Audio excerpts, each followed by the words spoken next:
Heaven's Gate, don't show up to a fire station your first season as a wildland firefighter and expect to just have all the respect and everything that you think you deserve, because it doesn't work like that. And for Heaven's Gate, don't show up with a handlebar mustache thinking that you're going to play the role and pretend that everybody's going to think what you know and you're going to be okay. It's not going to happen like that. Here are some unconventional tips for being a successful wildland firefighter your first, second, or third season, because it's going to take about 3 years for you to realize that you're going to need to slide in, make yourself known, and work for the respect you deserve. It's not given, no matter what they say. Listen, it's not given.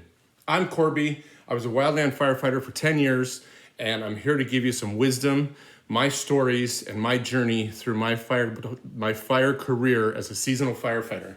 And we'll get into that later on. Tip number one, and the last tip, by all means, is the best tip towards the end of the video. Tip number one, show up your first day ready to go. Have that uniform shirt on, have it all neat. You don't necessarily have to have a tie. They don't require ties, but have that uniform shirt on. Be representative. If you have a badge, have the badge on. If you don't have a badge, don't have a badge, obviously. Have your gear, set it outside the apparatus bay when you pull up to the station, unload your stuff right there. Have everything looking nice. If you have a gear bag, have it in the gear bag, but don't just have it all stuffed in there. Have it nicely folded. If you're not gonna have it in a gear bag, take your turnout pants, put them right there, put them down in front of you, and put the jacket right through the boots, right there. It'll match, it'll work perfectly, no problems. Put the jacket right through there, and then your hard hat, put it on top of that. Have it facing the same direction. Your wildland gear, have the Nomex pants folded on the bottom, put the Nomex pants or the shirt jacket on the top. I don't think they wear Nomex bottoms anymore, because they did when I was there, but I think it's just one layer now. So have your jacket, then put your web gear right there on top with your hard hat on top of that, facing the same direction. Make it look neat. One line, make it look nice. Don't make it jacked up. Don't just have things thrown around. Make it look nice. Make it look professional. Your station bag, if you have a pillow with you, your extra clothes, have that right next to it, because eventually when you go into the fire station, you're going to be able to put that next to whatever bed you're sleeping in. Your strike team bag, have that right behind that. We'll get into strike team bags and what's typically in that. Mine was personally packed for 10 days. 10 days, I had enough clothes, underwear, toothbrush, toothpaste, anything you can think of, Advil, anything you could think of. We'll get into that later on. I'll make a video on that so that you guys can know what to carry, what to expect, and how it works on your first year as a seasonal firefighter if you go out of county. Have that stuff look nice. Don't go into the fire station early. By all means, show up early, but don't go in early. Excuse me. Once you have your stuff lined up, go park your car where you see everybody else's cars parked. If the captain's parked over here, find the crew where they park over there. Wait outside your car, wait over near the hose rack. Wait where you have to. Let somebody come out, or if you see somebody moving around, go knock on the door. Make sure you're not going in through the barracks, because you don't want to go in through if there's still people sleeping, okay? It's very important that you do this kind of stuff, because you don't just want to walk and say, hey, I'm here. That's not a good impression, okay? Tip number two I'm going to get into, learn to clean. Learn to clean. This is one thing that people do not do. People do not know how to do. Practice at home. Say, hey, I need to learn how to clean a toilet. I need to learn how to clean a shower. I need to learn how to clean the bathroom sink. You need to learn how to do it all, because it's going to happen. Practice at home. Get some Clorox, get some Comment, get a bathroom, toilet bowl brush. Get down in there and learn to clean, because guess what? You're going to have to do it. I worked with captains that wouldn't do it at all, and they're like, that's your job, go do it. And I worked with captains who would say, come on, you don't know how to do it? I will show you. And if you get busy some days, like when you work at headquarters and you got a lot of things to clean and a lot of things to do, they'll jump in there and clean the bathrooms with you. So learn how to clean. It's windy out there. That's why I have the door closed, because everything's blowing around and we're getting another rainstorm. So learn to clean. It's so important. It's so important. Like I said, the last one at the end of the video is by far the best one, and it will set you up not just for a successful career, whether it's you decide to do this for 5 years or 45 years, it's going to set you up at the end. I promise you. And it's going to make each day so much easier. I promise you. Back to the cleaning. Learn how to mop. Learn how to sweep. Learn how to clean baseboards. Learn how to dust the fans. Nobody thinks of the ceiling fans up top. Turn them off and clean them. I got some secrets to that. You can use dryer vents or the dryer sheets that you use, and then they won't collect as much dust. So dust them off and then rub them with a dryer vent or a dryer sheet that you put in the dryer when you clean your clothes. Do that. It will help not retract so much dust. I use it at my house when I clean the fans here. Learn to cook. Listen. Learn to cook. If you got a girlfriend, ask her. If you got a boyfriend, ask him. If you have parents that you're around, ask them. If you got grandma's secret recipe, ask him. Don't show up to the fire station and say, I'm going to make you the grandest chicken meal you've ever had, and you don't know the first thing about cooking chicken. Or if you use chicken on a cutting board, that cutting board is done, and you have to wash it before you can use it again. Same with utensils, cleaning the countertops, all that stuff. Just start basic. At home, couple weeks, lightning and thunder now. Start a couple weeks early. Learn how to boil water. Learn how to make spaghetti. Start small, work to big. When you go to church, you start small, praising Jesus, right down here at the bottom. Praising Jesus, right down here at the bottom.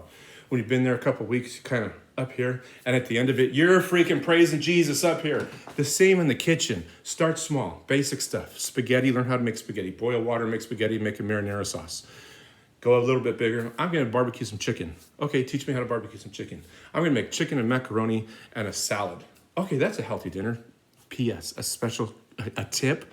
A good salad has 7 colors. A fire captain taught me that. A good salad, 7 colors. Remember that. That's a good tip. That's not the end of the video tip, but that's a good tip. 7 colors. Learn to cook. Start small. Find out if your captain drinks iced tea in the morning, or tea or iced tea, coffee, decaf coffee, just has water, drinks a Coke. Have that stuff set up. Ask your captain, hey, are you allergic to any foods? Is the crew allergic to any foods? Go through that stuff. Learn where things are in the kitchen, just like later on I'm going to tell you how to learn where things are on the fire engine. Learn in the kitchen where's what. So if you're helping somebody set up and they ask, hey, can you get me the panko breadcrumbs? You're not in the freaking bathroom pantry looking for panko. You're in the kitchen pantry looking for it. It happens. Trust me, it happens.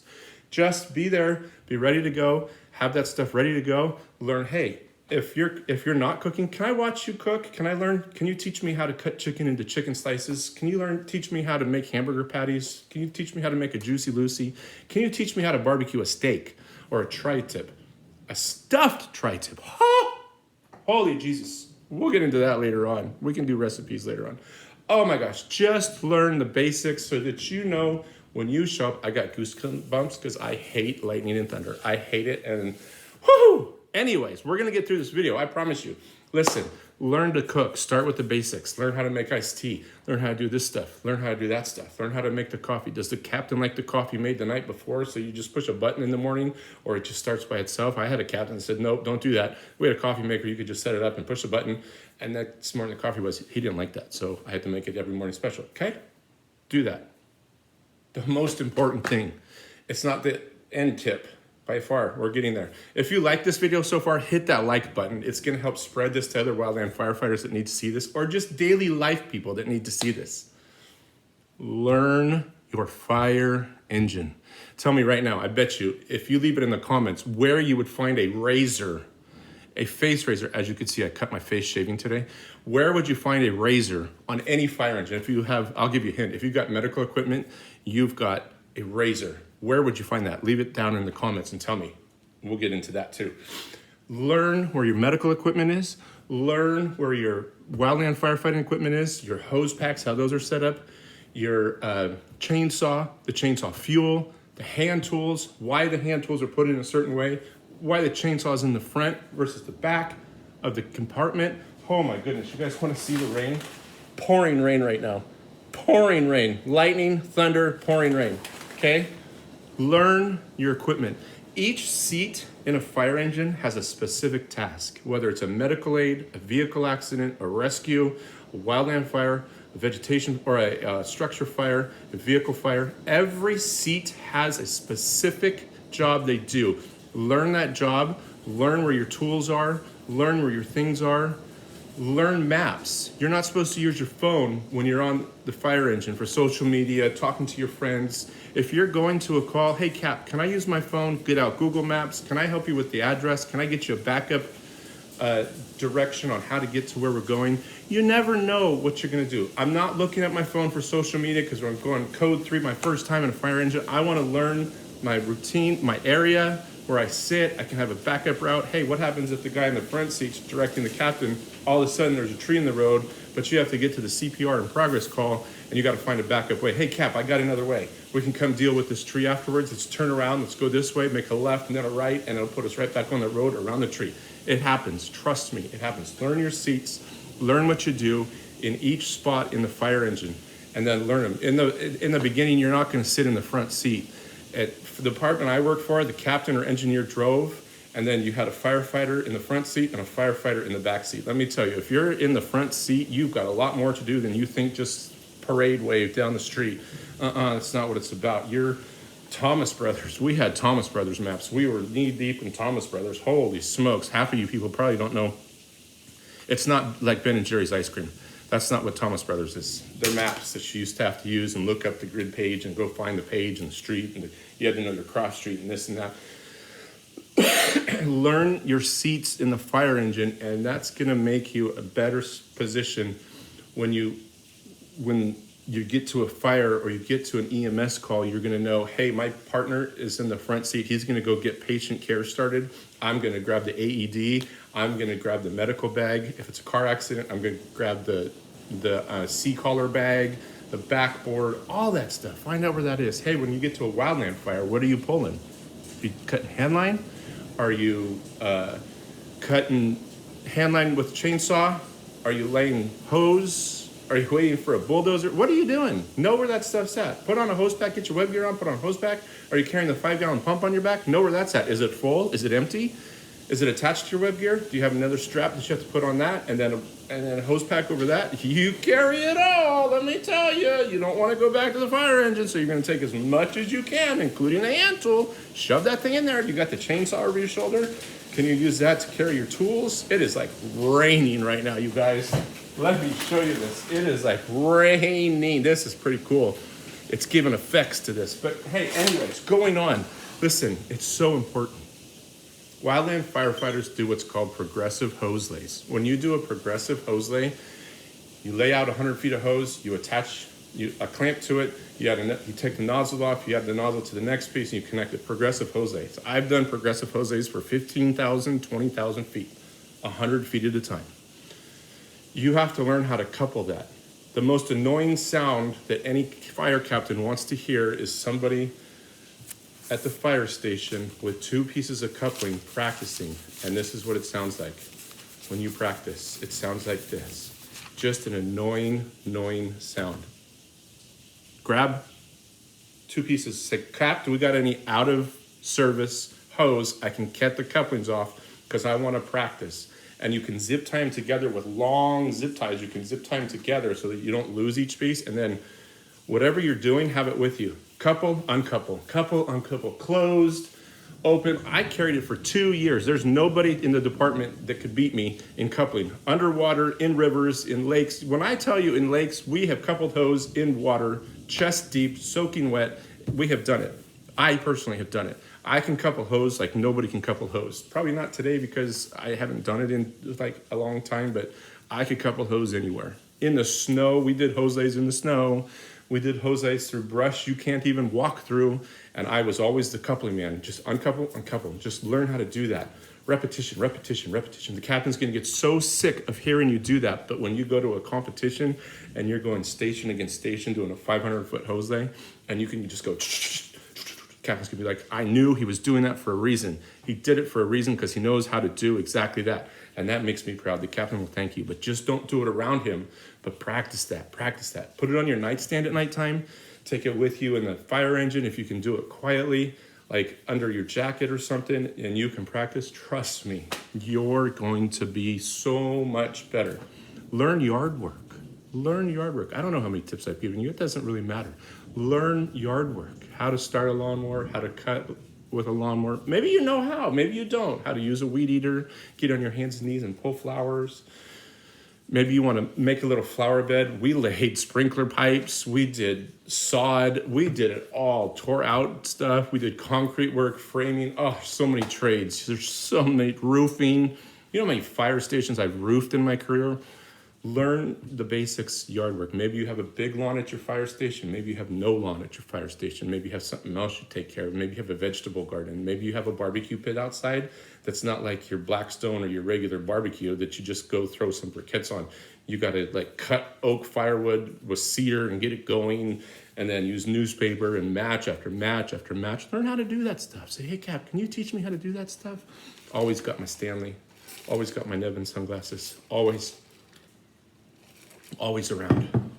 Always around. There goes the power at the house. Ladies and gentlemen, officially, the power's back on. Whew! I get the goosebumps. Lightning and thunder right over the top of us. Learn that stuff. The final tip for you guys. The final tip, by all means, hit that subscribe button, please. Let this channel get out there. My wisdom, shared my personal stories. We're gonna grow this channel. If you wanna be a wildland fireman, I'm gonna share my stories, personal stories, calls that I can discuss. The most important tip that I can give you as a wildland fireman, your second morning on shift, because you're not gonna do it your first day because you don't spend the night there. Make your bed. Make your bed every single night or every single morning. How I did it when I worked, first when I got up, okay, so you cook on your second day. I work 3-day shifts, 3 days on, 4 days off. Your second day was your cook day. So on my second day, I would get up, go downstairs, get coffee going, make breakfast, get everybody down and come to breakfast. As soon as I rang the breakfast bell and it was time for breakfast, I went upstairs, got dressed, brushed my teeth, did my hair, put deodorant on, made my bed. If it's your first or third day, I made my bed as soon as I got up, brushed my teeth, combed my hair, put deodorant on, got dressed, did all that stuff. Come downstairs with your boots tied. Go downstairs ready for action. Ready for action. It doesn't matter if 5 minutes later you're putting on your structure gear and taking your boots off. Come downstairs ready to go. You have to do it. You have to do it. Make your bed. Each day that you make your bed, one task is going to be done, which is going to lead you to another task, to another task, to another task. And at the end of the day, you will have felt like you have accomplished it. And if you have a rough day or a regular day, you know at the end of the day, you can just unfold that sheet and pull the blankets back, get in, be comfortable.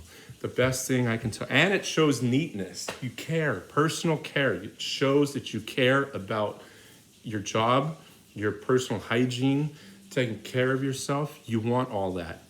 Make your bed. The next time I see you, I'll have another story for you. But take this.